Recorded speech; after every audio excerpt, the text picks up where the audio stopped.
Selamat malam sahabat Pigo. Malam ini kita membahas tentang manajemen perubahan dalam e-bisnis dan juga bagaimana nanti proyek e-bisnis IT kita implementasikan dan beberapa kendala. Kita mulai dari manajemen perubahan. Bergerak dari model bisnis konvensional menuju pada konsep bisnis elektronik, e-bisnis bukanlah merupakan suatu hal yang mudah. Karena hal tersebut berarti harus diadakan berbagai perubahan dari sifatnya yang sangat dasar sampai dengan sifatnya yang semata-mata simbolik. Dilihat dari ilmu manajemen perubahan, change management, ada 3 model perubahan yang dapat dipilih oleh perusahaan. Masing-masing adalah business process reengineering, corporate leapfrog atau yang biasa disingkat CL, dan continue improvement CI. Yang mau kita detailkan adalah Business Process Reengineering (BPR). BPR merupakan pendekatan manajemen perubahan yang paling ekstrim.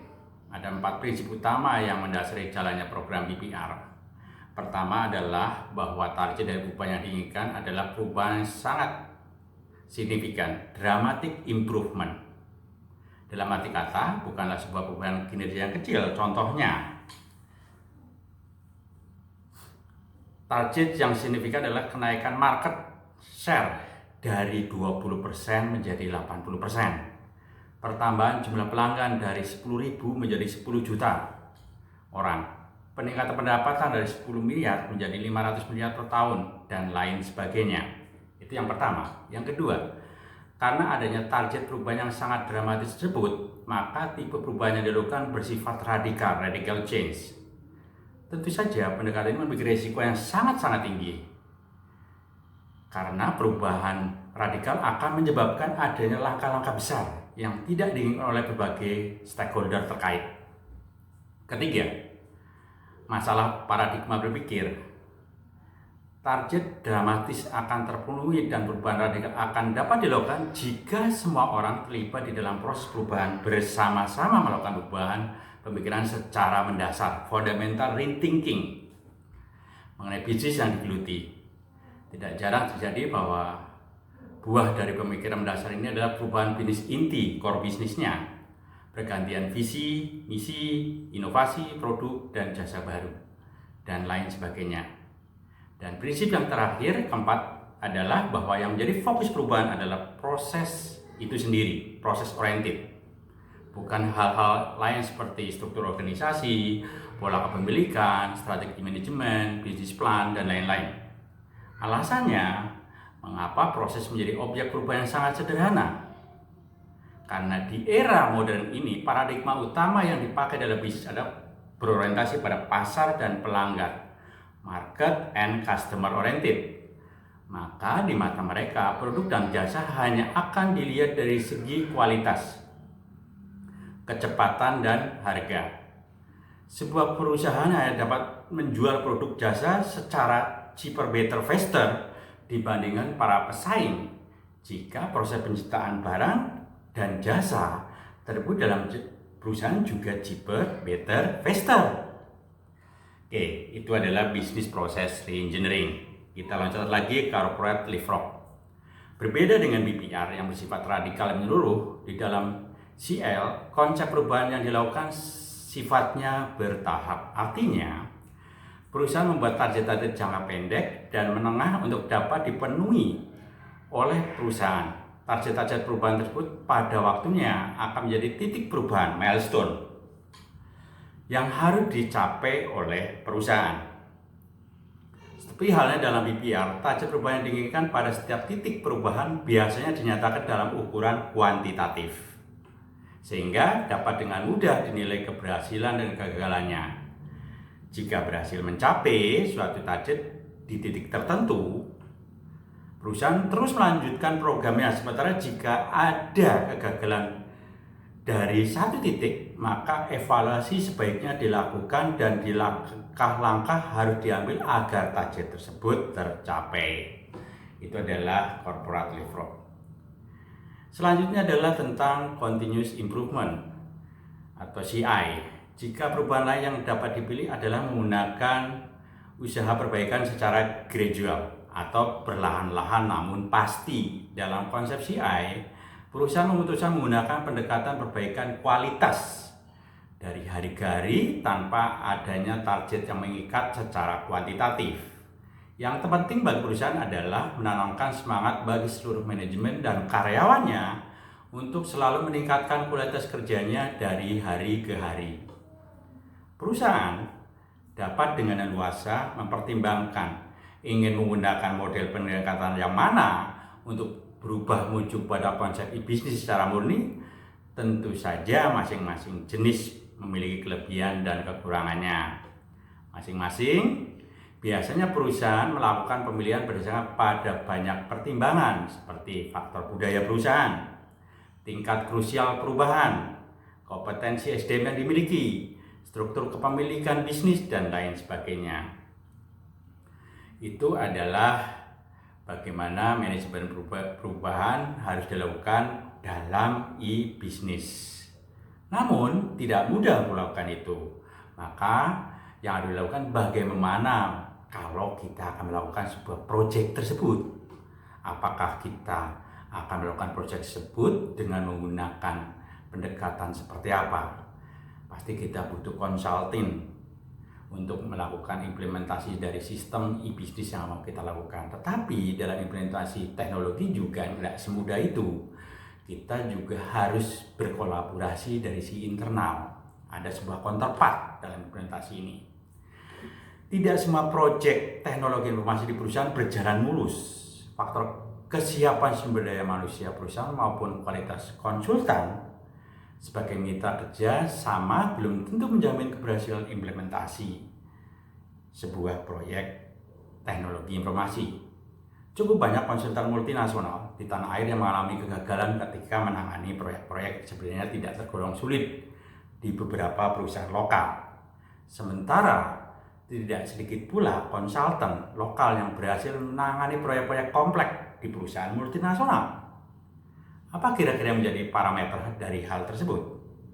Serumit apapun atau sebesar apapun sebuah proyek, pada level operasional terjadi adalah berhadapannya sumber daya manusia perusahaan dengan para konsultan dari institusi lain.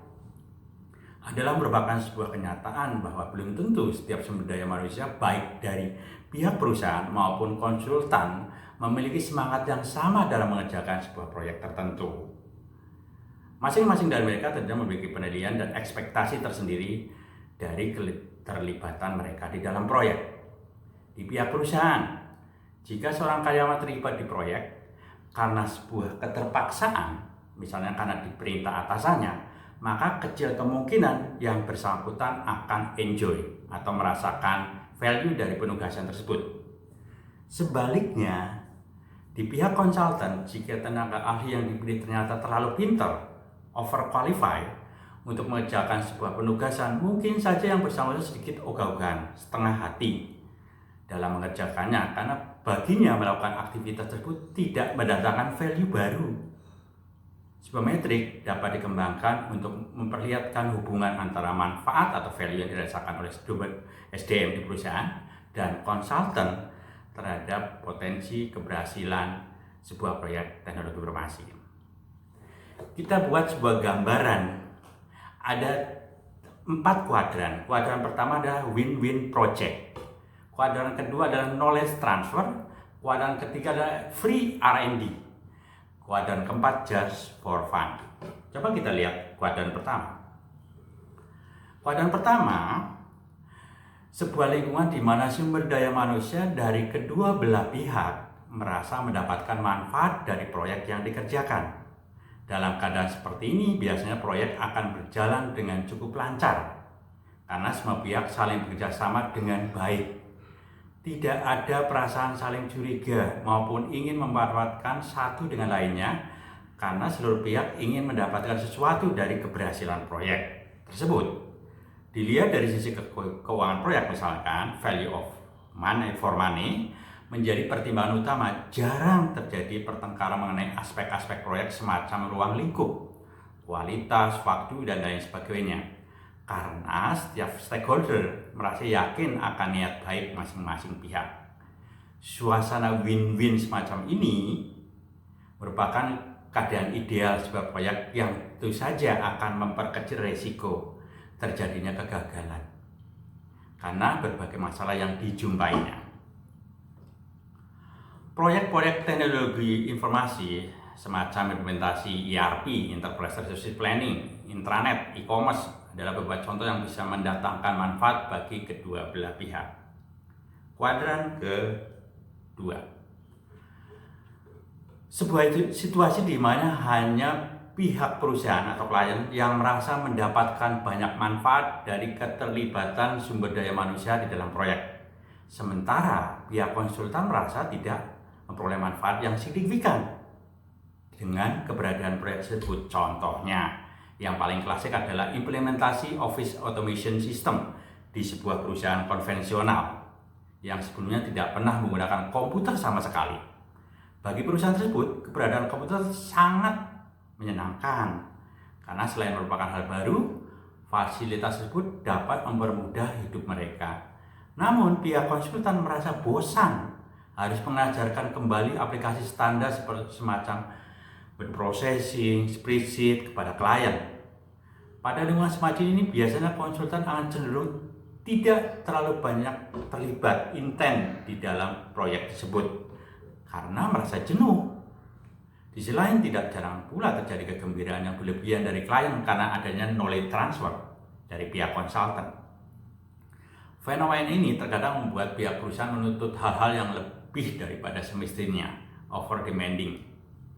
Walaupun pada mulanya risiko kegagalan proyek cukup kecil, namun suasana yang berlarut-larut, terutama untuk proyek yang berjangka waktu panjang. Dengan meningkatkan risiko kegagalan proyek karena besar kemungkinan si konsultan akan menyambi. Kalau kita melihat risiko kegagalan proyek karena besar kemungkinan si konsultan akan menyambi melakukan pekerjaan lain di proyek tersebut. Itu di kuadran kedua. Coba kalau kita lihat di kuadran ketiga, merupakan situasi yang terbalik dari kuadran kedua, di mana justru pihak konsultan merasa diuntungkan dengan adanya proyek tersebut. Sementara bagi perusahaan justru adanya proyek tersebut cenderung membebani mereka. Contohnya adalah migrasi dari sistem lama ke sistem baru, atau implementasi sebuah aplikasi modern yang akan merubah cara kerja staf dan karyawan perusahaan. Dapat terlihat bahwa di dalam lingkungan semacam ini, pihak perusahaan akan cenderung menyerahkan segalanya kepada konsultan, dan mereka tidak terlalu senang jika banyak dilibatkan dalam proyek. Namun bahayanya, pada akhir dari pekerjaan proyek, biasa mereka memberikan berbagai macam kritik sebagai manifestasi ketidaksetujuan mereka pada berbagai hasil dari konsultan. Karena ini membuat risiko proyek menjadi sangat tinggi karena si klien akan cenderung menolak hasil proyek terlepas dari berkualitas atau tidaknya output yang dihasilkan.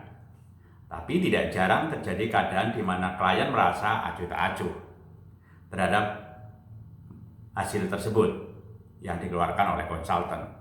Pada kondisi ini tentunya saja konsultan akan diuntungkan karena selain mendapat keuntungan dari proyek, mereka mendapatkan sarana libang gratis dari perusahaan. Proyek dijadikan sebagai sarana pelatihan, penelitian, dan pengembangan bagi para konsultan. Kuadran terakhir ya, seperti yang dipresentasikan di kuadran sebelumnya, kuadran keempat ini di mana kedua belah pihak karena berbagai alasan dan kondisi tidak merasa memperoleh manfaat apapun dari sebuah proyek. Misalkan saja, proyek audit IT di sebuah institusi pemerintah selain membosankan bagi seorang konsultan, juga tidak begitu menyenangkan bagi pihak klien. Kedua pihak biasanya sama-sama menginginkan agar proyek diselesaikan dengan cepat, dengan kualitas yang seadanya, minimum quality. Tidak jarang terjadi pelanggaran etika bisnis oleh salah satu maupun kedua belah pihak. Di dalam situasi semacam ini, yang tentu saja dapat menimbulkan resiko di kemudian hari yang harus ditanggung. Metrik di atas dapat digunakan oleh perusahaan konsultan maupun entiti lain yang berkepentingan dalam memilih sumber daya manusia yang tepat, sehingga situasi ideal seperti yang terdapat pada kuadran 1 dapat benar-benar terwujud untuk setiap proyek. Di pihak perusahaan misalkan, ada tugas manajemen untuk menyeleksi staf atau karyawan yang tepat untuk terlibat dalam sebuah proyek. Harus dipilih orang-orang benar bersemangat untuk mengikuti proyek tersebut. Tentu saja disesuaikan dengan jenis dan kebutuhan proyeknya.